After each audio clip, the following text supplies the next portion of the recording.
Bank దొంగ కరెక్ట్గా చెప్పాడు కదా. సరే ఎవరైనా కానీ ఇప్పుడు కరెక్ట్గా చెప్పారు వాళ్ళు, తప్పేం చెప్పలా.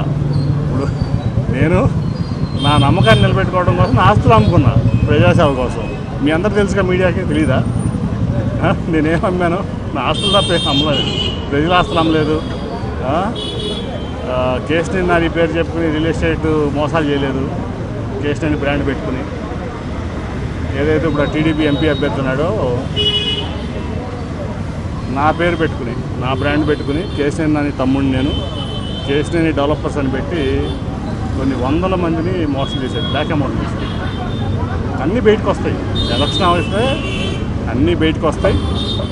ఎందుకంటే హైదరాబాద్లో అనేక మోసాలు చేసి రియల్ ఎస్టేట్ మోసాలు నా పేరుతో ఒక fake MP parliament sticker print చేయించుకుని కార్ల మీద వేసుకుని 10 కార్ల మీద అక్కడ దందాలు చేసి అక్కడ మోసాలు చేసి ప్రజల్ని రియల్ ఎస్టేట్ మోసాలు.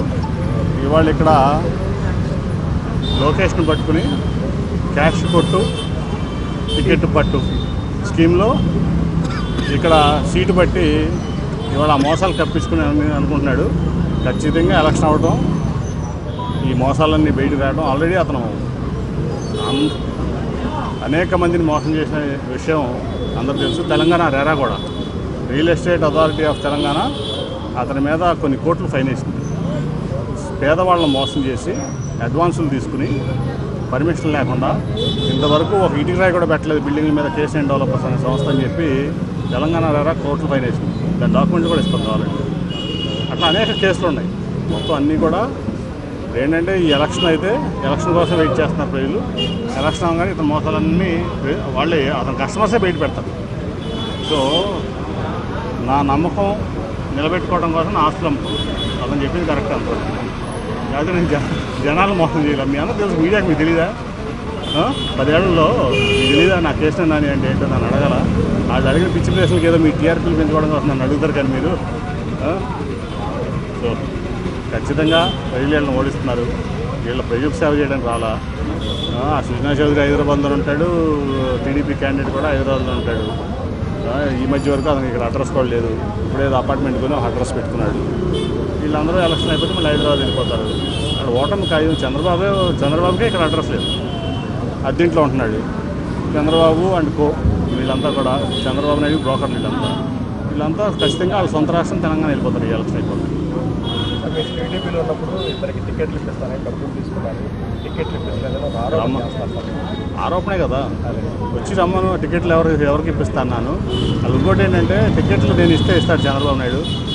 నేను ఇస్తే 10 ఏళ్ళలో ఒక మనిషి కూడా పదవిలా చంద్రబాబు నాయుడు. నేనంటే అంత భయం చంద్రబాబు నాయుడు. సో నేను టికెట్లు ఇప్పిస్తే ఏంటి? నాకు టికెట్లు ఇచ్చే అధికారం చంద్రబాబు కానీ నేను ఎక్కడ అమ్ముకుంటాను?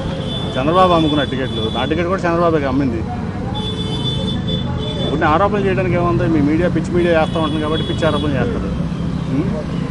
సో వచ్చి ఆ ఇద్దరెవరో తీసుకొచ్చి మీ ముందు పెట్టి చెప్పమనండి, రుజువులతో సాక్షి చూపిస్తామనండి. నేను చెప్తా, చంద్రబాబు నాయుడు ఆ మోసం చేశాడు, ఈ మోసం చేశాడని చెప్తా. కానీ రుజువులు ఉండాలి కదా. రుజువులు లేకుండా మాడకూడదు ఎవరో కూడా. ఎస్పెషల్లీ బాధ్యతాయుతమైన మీడియా అడగాలి, రుజువులు చూపించండి.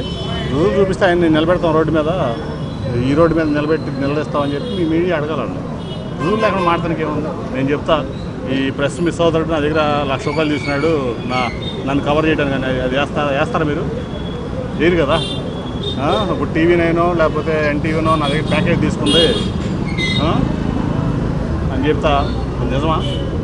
అది